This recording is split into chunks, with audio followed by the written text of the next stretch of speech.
So, let's get into it and talk about how IT, and I should probably say IT and procurement, IT procurement or vendor management, how they can respond to recession. And so the first thing is I like to understand words, and I think the words themselves are very important. And when you look at an emergency, the definition of emergency is a sudden, urgent, usually unexpected occurrence or occasion requiring immediate attention or action. And a crisis is a time of intense difficulty, trouble, or danger. So if you think about it, in IT, emergencies happen every day. And IT is good at handling them. You think about, systems going down, or, end users getting locked out of, password resets, and all of the emergencies that happen in the day-to-day operating of an IT business. IT organizations and their partners in procurement are really good at handling those sorts of things. And a crisis, a recession, is a crisis, is just a sustained emergency. And so you can control what's going on. You can't control that the recession is going on, but you can control how you respond. No different when there's, security issues or whatnot in IT. You can't control that's happening, but you can control how you respond to it. And so the key thing I want to get across today is, don't panic. Making decisions or not making them can drive you into a further state of emergency. And so the reason I say that is a lot of the times what's going to happen, and we saw this in 2008, we saw it with, the early parts of COVID, is people started to panic and they just didn't do anything. They were afraid to call their vendors and have conversations with them. Just they froze in inertia. The same thing happens on the vendor side, by the way. Your vendors are afraid to call you because they know, the recession's coming, budgets are getting hit, they're trying to sell you more, and they don't want to have those awkward conversations no more than you do. And so they freeze and they panic internally, which causes, all kinds of roll down effect for them. And so, one of the things that I like to say is we should examine the past to see what we can do or what will or won't work in the future. And, if you look at the 2008 crash, the 2020 COVID, 2008 had some lessons for us. The same sort of things happened. Layoffs were happening, drove less seats and true ups. How'd the vendors react? Increased prices, more audits, those sorts of things. But it's not necessarily a great proxy, though, because it was a different world back then. In 2008, it was still pretty much a primarily all on-premise. Cloud concepts, cloud companies were just starting. I think Salesforce probably was one of the bigger ones back then, but, O365 and Azure and AWS, and those things weren't there.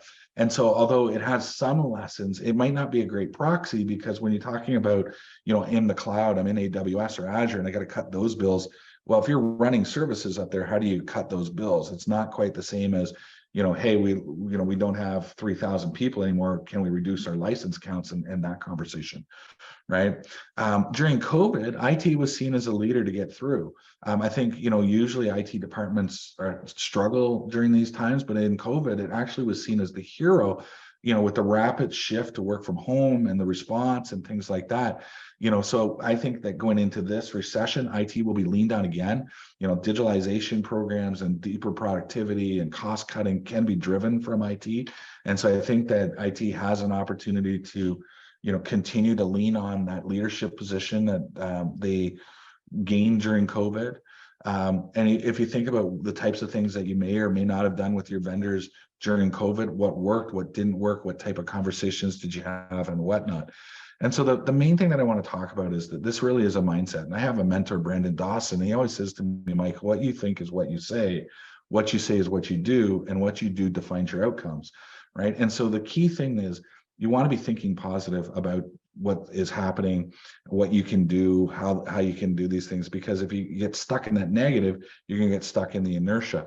And so one of the first things that I say is when a crisis happens and when the recession starts to impact your business, you want to ask yourself questions like these, right? So what's your mindset during the crisis? Is it positive or negative? It's like, like you said, you can't control that it's happening, but you can control how you respond to it. So can you be positive? Yes, we can get through this. Yes, we can go and find, savings. We can, change our contracts. We can make these changes in our architecture that will drive, savings on AWS or Azure and things like that. What's the mindset of the company? What's the mindset of your direct team and boss? Because that's going to impact you. If it's positive, in the same alignment with you, then it's going to be much easier. If it's not, then how do you help them get to that positive mindset? Are you prepared for an emergency like this? Like I said, what did we learn in 2020? What did we learn in 2008? How can we be prepared for this? How can we get ahead of it? How focused are we on outcomes that we need to drive? A lot of the times it's like we saw it during COVID, we just need to save money, but they had no kind of quantitative, we need to save X, it's just we need to save money.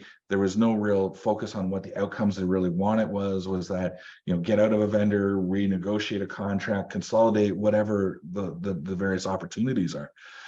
How prepared are you to deal with the disruption and the challenges, right? Because you have your day job to do, and then you're going to have, this responsibility on top of it, and it's going to be a challenge, and it is going to be disruption. And, so how have we trained for this in the past? What can we take from dealing with other IT emergencies that we can bring into this? And then, we've already talked about what's the past, in 2020 and 2008 taught us.